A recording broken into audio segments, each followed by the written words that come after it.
ఫైబ్రాయిడ్స్ని గర్భాశయ కణితులు అంటారు. అంటే గర్భాశయ కణితుల్లో 25% ఆఫ్ ద ఫీమేల్స్ ఈ రిప్రొడక్టివ్ ఏజ్లో ఉన్నప్పుడు ఈ ఫైబ్రాయిడ్స్ తోటి సఫర్ అవుతారు. అంటే ఫైబ్రాయిడ్స్ ఉన్న వాళ్ళందరికీ ప్రాబ్లమ్స్ ఉంటాయా, లేదంటే రిప్రొడక్టివ్ ఏజ్లో ప్రాబ్లమ్స్ ఉంటుందా, అంటే మెనోపాజ్ అయిన తర్వాత కూడా ఈ ఫైబ్రాయిడ్స్ ఉంటే ఏమైనా కాంప్లికేషన్స్ ఉంటాయా? వీటన్నిటికీ సమాధానం ఏంటంటే, అంటే పేషెంట్ మనకి యూజువల్గా ఏంటంటే ఫైబ్రాయిడ్స్ అన్నవి మనకి ఎక్కడి నుంచి వస్తాయి, వచ్చే ఏరియాని బట్టి మనకి ఏ విధంగా కాంప్లికేషన్స్ ఉంటాయి. ఫైబ్రాయిడ్ యూజువల్గా డెవలప్ అయ్యేది మనకి యుట్రస్ని ఏంటంటే 3 లేయర్స్ కింద డివైడ్ చేస్తారు. ఈ 3 లేయర్స్ నుంచి ఈ ఫైబ్రాయిడ్స్ అనేవి డెవలప్ అవుతాయి. యూజువల్గా మనము కామన్గా చూసే ఫైబ్రాయిడ్స్ ఏంటంటే ఇంట్రామ్యూరల్ ఫైబ్రాయిడ్స్ అంటారు.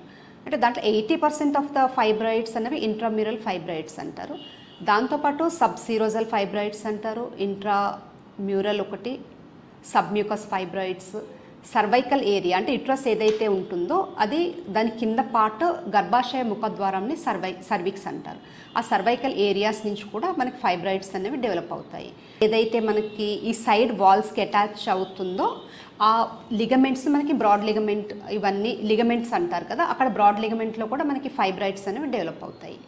అంటే మనకి ఇంట్రామ్యూరల్ ఫైబ్రాయిడ్స్ అనేవి గర్భాశయపు గోడల లోపల పెరిగే వాటిని ఇంట్రామ్యూరల్ ఫైబ్రాయిడ్స్ అంటారు. ఇవి చాలా కామన్గా కనిపించే ఫైబ్రాయిడ్స్.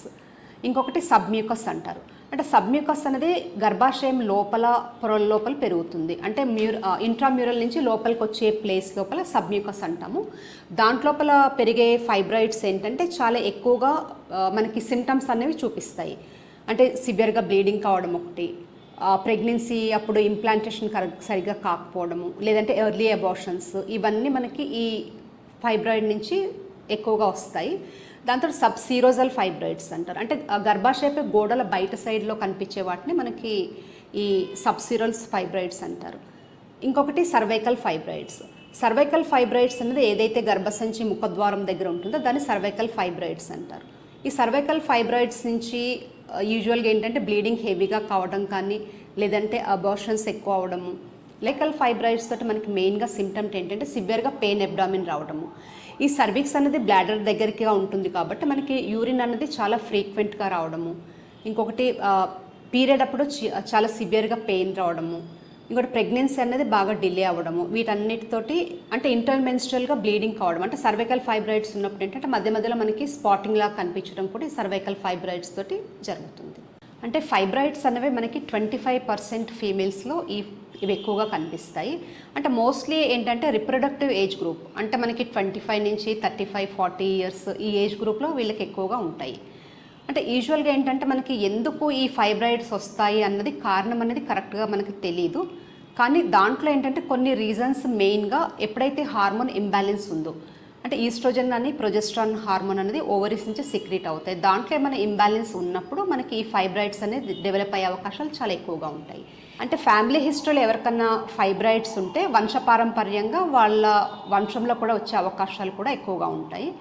అంటే హైపర్ టెన్షన్ కానీ డయాబెటీస్ కూడా ఈ ఫైబ్రాయిడ్స్ రావడానికి కూడా ఒక కారణం ఉంటుంది. దాంతోపాటు ఒబెసిటీ, అంటే ఒబెసిటీ ఉన్న వాళ్ళకి ఏంటంటే వాళ్ళకి ఈస్ట్రోజన్ హార్మోన్ అనేది ఎక్కువగా ఉంటుంది, ఈస్ట్రోజన్ టెస్టోస్టెరాన్ హార్మోన్. దాంతో ఏంటంటే ఇంబ్యాలెన్స్ ఎప్పుడైతే అవుతుందో ఫైబ్రాయిడ్స్ ఫామ్ అయ్యే అవకాశాలు కూడా ఎక్కువగా ఉంటాయి.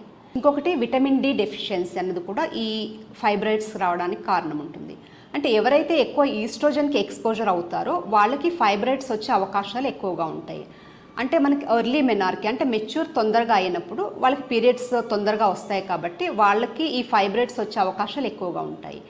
లేదంటే మెనోపాజ్ అంటే పీరియడ్స్ ఎప్పుడైతే ఆగిపోతాయో, అంటే యూజువల్గా ఏంటంటే మన 50 ఇయర్స్ వరకు పీరియడ్స్ ఆగిపోతాయి, 50, 51, 52 అలాగా. ఒకవేళ వాళ్ళకి ఏమన్నా మెనోపాజ్ లేట్గా వస్తే అంటే వాళ్ళకి ఏంటంటే ఈస్ట్రోజన్ ఎక్స్పోజర్ అనేది వాళ్ళకి ఎక్కువగా ఉంటుంది కాబట్టి వాళ్ళకు కూడా ఈ ఫైబ్రాయిడ్స్ వచ్చే అవకాశాలు ఉంటాయి.